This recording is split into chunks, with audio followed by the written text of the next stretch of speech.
السلام علیکم ناظرین، میرا نام نایاب ہے، میری عمر 19 سال ہے۔ میں سرکاری اسکول میں بچوں کو پڑھاتی ہوں۔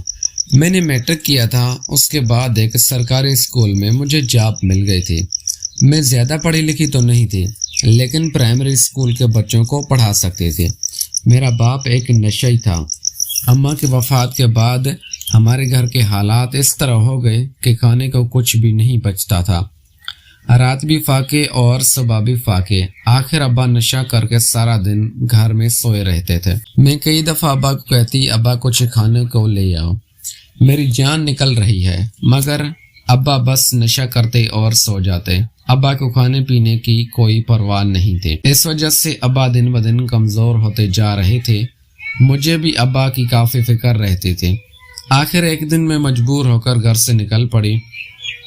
میں ساتھ ہی ایک سرکاری اسکول میں گئی اور وہاں پر ہیڈ ماسٹر سے ملی تو انہوں نے مجھے پرائمری اسکول کے بچوں کو پڑھانے کے لیے جاب پر رکھ لیا تھا۔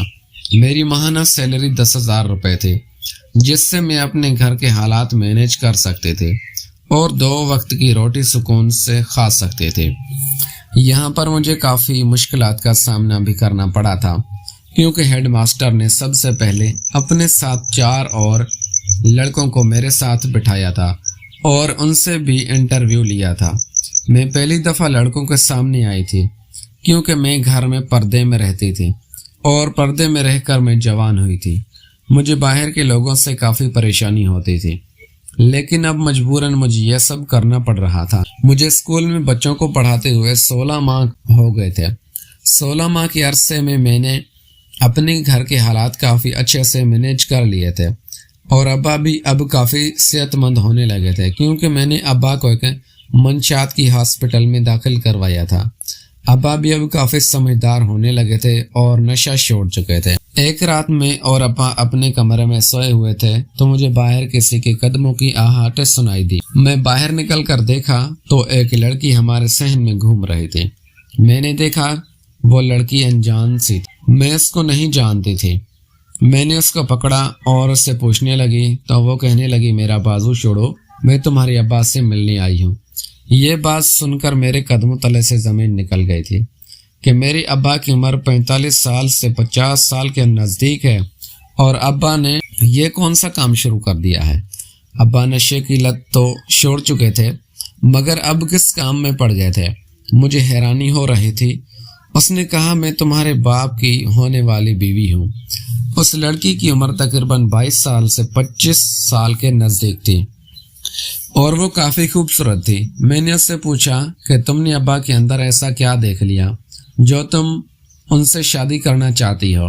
تو اس نے کہا کہ تمہارے ابا بہت ہینڈسم ہیں اور مجھے ایسے ہینڈسم مرد پسند ہوتے ہیں۔ میں یہ بات سن کر کافی حیران ہوئی تھی اور اپنے کمرے میں آ کر سو گئی تھی اور یہ سوچنے لگی تھی کہ ابا یہ کس طرف چل پڑے ہیں اور یہ کس راستے پر رواں ہو چکے ہیں۔ بظاہر تو میرے لیے یہ شرم کی بات تھی کہ گھر میں جوان بیٹی کے ہوتے ہوئے باپ برے کاموں میں پڑ چکا تھا، مگر ابا کی اس حرکت کو دیکھ کر میرے اندر بھی سویا ہوا شیطان جاگ گیا تھا اور مجھے بھی انہی کاموں میں پڑنے کی عادت ہونے لگی تھی۔ میں بھی اب اسکول جاتے ہوئے لڑکوں کو غور سے دیکھتی اور ان میں انٹرسٹ لینے لگی تھی۔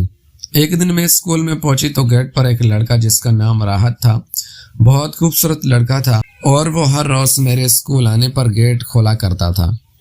میں نے اس سے نمبر ایکسچینج کر لیا اور اس کو کال کرنے کا کہا، کیونکہ میں اس کو پسند کرنے لگی تھی، لیکن میں ابا کی طرح حرام محبت نہیں کرنا چاہتے تھے۔ لیکن مجھے کیا پتا تھا کہ سارے مرد ہی ایک جیسے ہوتے ہیں۔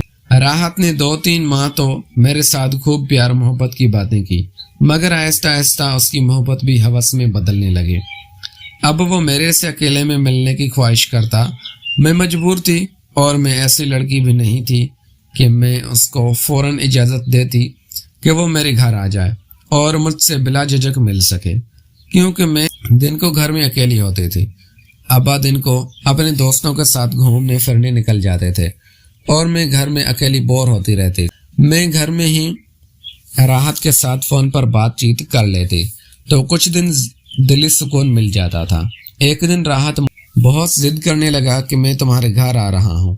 آخر میں نے بھی اس کو اجازت دے دی، کیونکہ وہ مجھے چھوڑنے کی باتیں کر رہا تھا کہ تمہاری محبت جھوٹی ہے اور تم جان بوجھ کر مجھ سے نہیں مل رہی۔ اس نے وعدہ کیا تھا کہ وہ مجھے ٹچ نہیں کرے گا، مگر جب وہ گھر آیا اور میرے پاس آ کر میرے ساتھ محبت کی باتیں کرنے لگا تو میرے اندر کا شیطان بھی جاگ گیا اور ہم نے نہ جانے انجانے میں سب کچھ کر لیا جو ہمیں نہیں کرنا چاہیے۔ ہم نے تقریباً سارا دن ہی ایک دوسرے کی محبت میں گزارا تھا اور وہ سکون لے لیا تھا جو ایک مرد اور اس کی ہونے والی شریک حیات لیتے ہیں، مگر مجھے یہ پچھتاوا ہوا تھا کہ ہم نے شادی سے پہلے ہی ایک دوسرے سے مل ملاپ کر لیا تھا۔ اب راحت کی محبت ہوس میں بدلنے لگی تھی اور وہ روز ہی میرے سے ملنے کی تمنا کرتا، مگر میں نے ایک دفعہ اس کو منع کر دیا کہ یہ ٹھیک نہیں ہے اور ہم شادی کے بعد یہ سب کچھ کریں گے، تو اس نے میرا نمبر بلاک کر دیا اور میں تڑپ مرنے ہی لگی تھی اور یہی دعا کرنے لگی تھی کہ خدا کسی کو کسی کی محبت میں مبتلا نہ کرے۔